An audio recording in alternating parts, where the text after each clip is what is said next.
Hello and welcome to another episode of Todd's Take. Today I want to talk about something that's really going to help you understand the book of Revelation.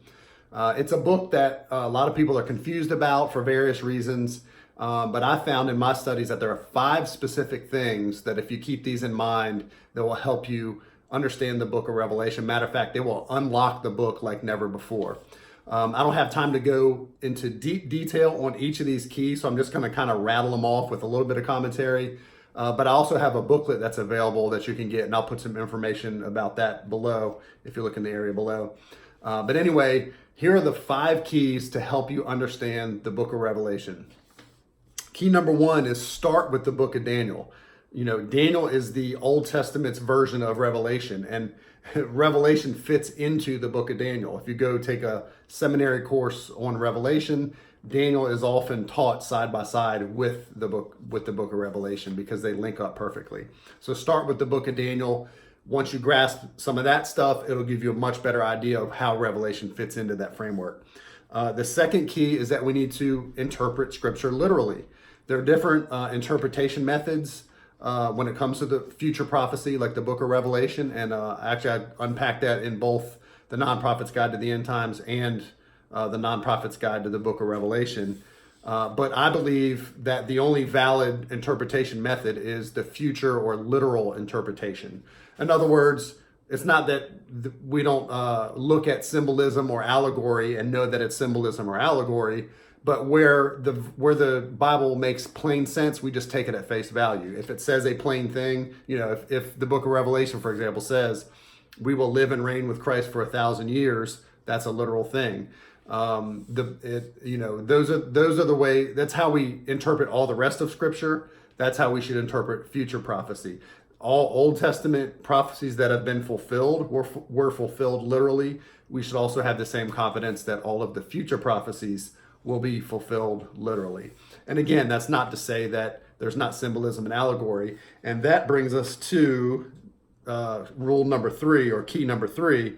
The symbols are easier to understand than you think. Notice I didn't say they're easy to understand, because they are perplexing, but they're easier to understand when you think. Number 1, the meaning of the symbol is either given in the immediate context, or when we look at the rest of Scripture, especially if we study the first instance where that symbol is used, and especially if we study all the areas in the Old Testament where that symbol was used, it gives us great insight to what that symbol means. And it usually brings it very clear, brings it front and center, very clear what that symbol is talking about. The 4th key is Revelation is written chronologically for the most part. I got to add that in there because there's 4 chapters in the middle that are that basically shed more light on the entire period of the tribulation and shed more light and help us understand things better. When we go to a movie, we're used to seeing, foreshadows of coming events or flashbacks to events that already happened. But within those parenthetical chapters, there's clues that show us clearly it's basically shedding more light on the rest of Revelation. Early in the book of Revelation, actually in chapter 1, there's actually, it gives us its own table of contents, so to speak. Jesus told John to tell the things which he sees, the things which are now, the things which have been, the things are now, and the things that are to come. So in other words, tell them what you've already seen with me, tell them what I'm about to tell you with the 7 churches, and then tell them about all the stuff that's to come during the tribulation period and beyond.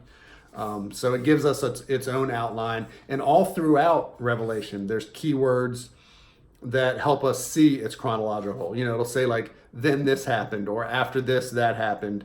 And even the judgments themselves are numbered in chronological order. So there's a lot of clues in the book of Revelation that let us know it's mainly chronological, with the exception of some of the parenthetical chapters and some of the broad brush strokes that are in Revelation.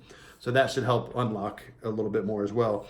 And finally, the 5th key, and this is a really important one, the primary focus of the tribulation period is not the church, but Israel.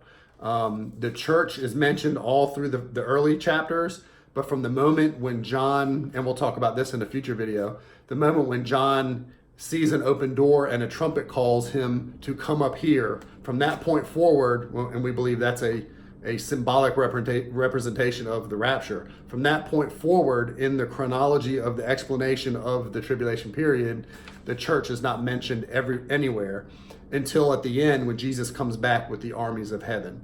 And we know from Daniel chapter 9, and this is really important, we know from Daniel chapter 9, there were 70 weeks given for all of Jewish history.